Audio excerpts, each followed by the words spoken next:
မင်္ဂလာညချမ်းပါရှင်နေပြည်တော်မိုးလေဝသနဲ့ဇလားဗေဒညွှန်ကြားမှုဦးစီးဌာနမှ2025ခုနှစ်ဧပြီလ12ရက်နေ့ည9:00နာရီချိန်ထုတ်ပြန်တဲ့မိုးလေဝသသတင်းများကိုတင်ပြပါမယ်ရှင်ဒီကနေ့ညနေ6:00နာရီခွဲချိန်တိုင်းထွာရရှိခဲ့တဲ့အမြင့်ဆုံးအပူချိန်အခြေအနေများကတော့နေပြည်တော်မှာ33ဒီဂရီဆယ်စီယပ်61ဒီဂရီဖာရင်ဟိုက်ရန်ကုန်မြို့မှာ32ဒီဂရီဆယ်စီယပ်90ဒီဂရီဖာရင်ဟိုက်နဲ့မန္တလေးမြို့မှာ36ဒီဂရီဆယ်စီယပ်69ဒီဂရီဖာရင်ဟိုက်တို့ဖြစ်ကြပါတယ်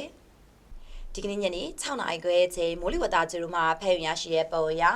ကပ်ပလီပင်လယ်ပြင်ဘင်္ဂလားပင်လယ်အော်အရှေ့အလယ်ပိုင်းနဲ့အရှေ့တောင်ပိုင်းတို့မှာတရင်တင်ကျင်မှာတိမ်ထူထပ်နေပြီးကြံမင်္ဂလာပင်လယ်အော်မှာတရင်နှင်းငယ်ဖြစ်ထွန်းနေပါတယ်။မြန်မာနိုင်ငံပေါ်မှာကတော့ရခိုင်ပြည်နယ်၊အေရဝတီတိုင်းဒေသကြီး၊ရန်ကုန်တိုင်းဒေသကြီး၊ပဲခူးတိုင်းဒေသကြီး၊ရှမ်းပြည်နယ်၊နေပြည်တော်ကရင်ပြည်နယ်၊မွန်ပြည်နယ်နဲ့တနင်္သာရီတိုင်းဒေသကြီးတို့မှာမိုးတိမ်တောင်များဖြစ်ထွန်းလျက်ရှိပြီးအဆိုပါမိုးတိမ်တောင်များရွေလျားရနေရတခြားမှာမိုးရွာသွန်းခြင်းနဲ့အတူလေပြင်းတိုက်ခတ်ခြင်းမိုးထစ်ချုံခြင်းမိုးကြိုးပစ်ခြင်းလျှက်စီလက်ခြင်းနဲ့မိုးသီးကျွေခြင်းစတဲ့မိုးလေဝသဖြစ်စဉ်များဖြစ်ပေါ်နိုင်မှာသဖြင့်ကြိုတင်သတိပြုနိုင်မှာရဲ့အကြံပြုအပ်ပါတယ်။ကြံတိုင်းဒေသကြီးနဲ့ပြည်နယ်တို့မှာ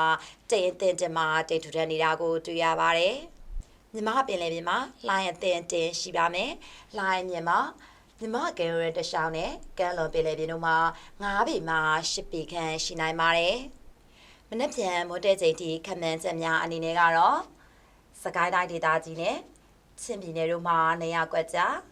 ကချင်ပြည်နယ်ရှမ်းပြည်နယ်မြောက်ပိုင်းမန္တလေးတိုင်းဒေသကြီးမကွေးတိုင်းဒေသကြီးနဲ့ရခိုင်ပြည်နယ်တို့မှာနေရာကျဲကျဲနေပြည်တော်နဲ့ကယားပြည်နယ်တို့မှာနေရာစိတ်စိတ်နဲ့ရှမ်းပြည်နယ်အရှေ့ပိုင်းနဲ့တောင်ပိုင်းအေရဝတီတိုင်းဒေသကြီးရန်ကုန်တိုင်းဒေသကြီးပဲခူးတိုင်းဒေသကြီးကရင်ပြည်နယ်မွန်ပြည်နယ်နဲ့တနင်္သာရီတိုင်းဒေသကြီးတို့မှာနေရာအနှံ့အပြားမိုးထစ်ချုံရွာပြီးရန်ကုန်တိုင်းဒေသကြီးမှာဒေသအလိုက်နဲ့အေရဝတီတိုင်းဒေသကြီးပဲခူးတိုင်းဒေသကြီးကရင်ပြည်နယ်နဲ့မွန်ပြည်နယ်တို့မှာနေရာကွက်ရေးမိုးကြီးနိုင်ပါတယ်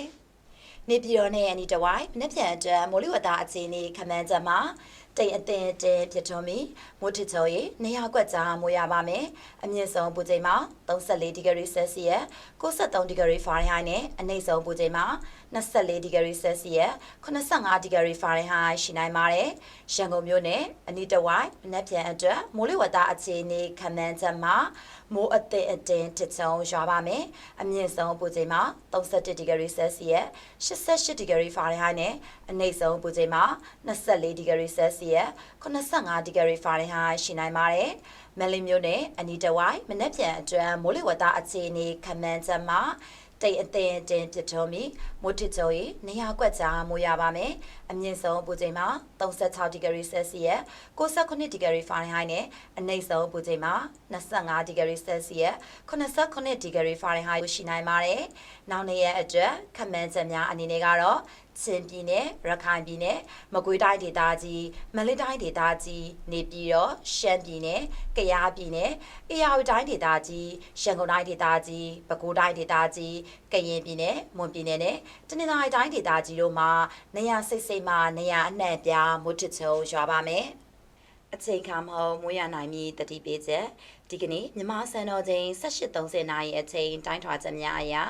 ကပ်ပလီပင်လယ်ပြင်နဲ့ဘင်္ဂလားပင်လယ်အော်တို့မှလေနွေးများနဲ့တရုတ်ပြည်မကြီးပေါ်ရှိလေဖိအားကြီးရပ်ဝန်းဒေသမှာရွေလျားလာတဲ့လေအေးများတွိဆုံမှုကြောင့်၎င်းအရှိဘက်မှာရွေလျားလာတဲ့လေပွေလိုင်းများရဲ့အရှိန်ကြောင့်၎င်းအပူပြန်တက်တိမ်များဖြစ်ထွန်းမှုအားကောင်းခြင်းကြောင့်၎င်းဒီကနေ့ညမှာ16ရက်4လ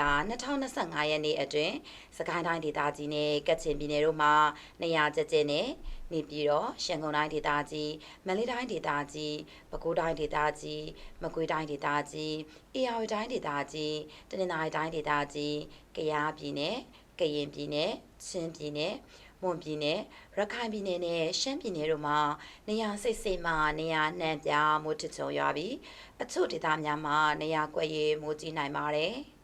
အကြံပြုချက်တို့ဖြစ်ပါ၍ပြည်သူများအနေဖြင့်အချိန်ခါမဟုတ်မိုးရွာခြင်းနဲ့အတူလေပြင်းများတိုက်ခတ်ခြင်းမိုးထစ်ချုံခြင်းမိုးကြိုးပစ်ခြင်းလျှက်စီလက်ခြင်းမိုးသီးကျွေခြင်းနဲ့မြေပြိုခြင်းစတဲ့မိုးလေဝသဖြစ်စဉ်များဖြစ်ပေါ်နိုင်မှာသဖြင့်ကြိုတင်သတိပြုနိုင်မှာရန်အကြံပြုအပ်ပါတယ် အခုတင်ပြခဲ့တာကတော့ဒီကနေ့ည9:00နာရီချိန်ထုတ်ပြန်တဲ့မိုးလေဝသသတင်းများပဲဖြစ်ပါတယ်ကိုစိတ်နှပြကျမ်းမာချမ်းသာကြပါစေရှင်